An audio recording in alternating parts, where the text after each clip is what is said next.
Hey there, it's Neil Scholes here from Ballistics CrossFit Somerset West in the Fixing Your Snatch series. And today what we're going to be talking about specifically is getting underneath the bar. Alright, so you're struggling to get underneath the bar. And I'm going to highlight two things. Once again, there's a myriad of different reasons that it could possibly that you're struggling to get underneath the bar. I'm going to cover two of those. The first one we covered a little bit in missing the bar forward. Alright, so in that we spoke about that your setup is correct, the bar is moving correctly to here, you're using the arms correctly, but you're just not opening enough of the hip at the torso to move out of the way so the bar can move straight up instead of forwards. Or if it does move straight up, that you don't need to jump backwards to be able to get yourself underneath the bar.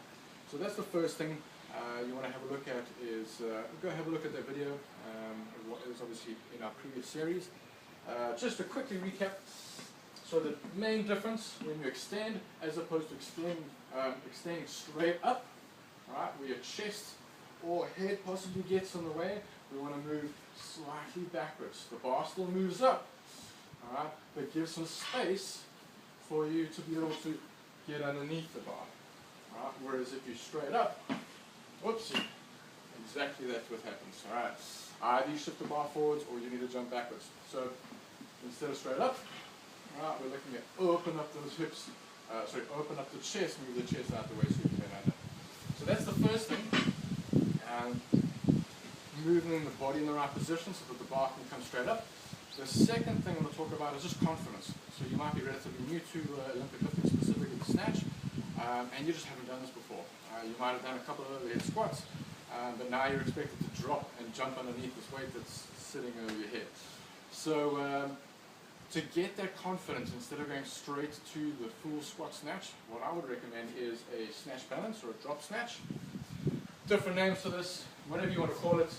Bar is going to be on the back of the shoulders. Right? Hands are in your snatch grip position.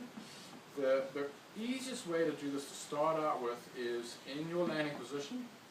Right? You're going to take a small dip and a drive just to get the bar off your shoulders. Right? And then drop down into the position. So your feet don't move, feet are staying in your landing position. You don't have to worry about where your feet are going. Start in that landing position. So that's the first one. Feet in landing position, chest nice and tall, dip and down, drop underneath, catch, and receive. Alright, once that feels comfortable, you can go to a drop without a dip. Alright, so straight down, working a little more speed, forces you to push yourself underneath the bar. Alright, so you'll see there's no dip. The next one, you're going to start with your feet in the jumping position. Small dip, shift the feet, receive. Alright. Same thing again, feet in the jumping position, small dip, shift the feet, receive, catch. And the next one, a little bit more difficult. Pop up your toes, no dip, drop straight down. Alright. So, nice and tall. If you're looking at this from the side, whether I'm dipping or not, the bar is moving straight up and down. So if I'm dipping, straight up, drop straight down. Alright, if I'm not, straight down. Okay.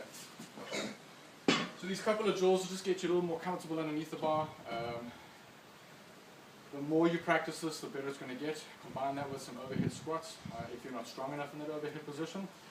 And you'll see after time, you're a little more comfortable to be able to drop back underneath that bar. If you guys have any videos you'd like to share with us so that we can have a look at those, share them with everybody else, have a look at some techniques, different techniques so we kind of help you fix those. And yeah, if you guys really enjoyed the video, please share, Facebook, Twitter, click the share button, or the like button, whatever it is.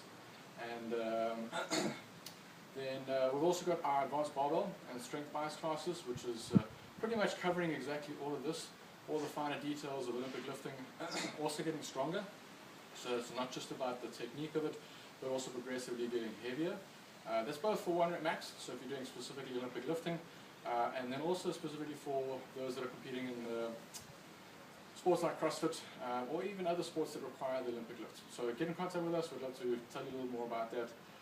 If you have any questions, email me, neil@ballisticsfitness.com.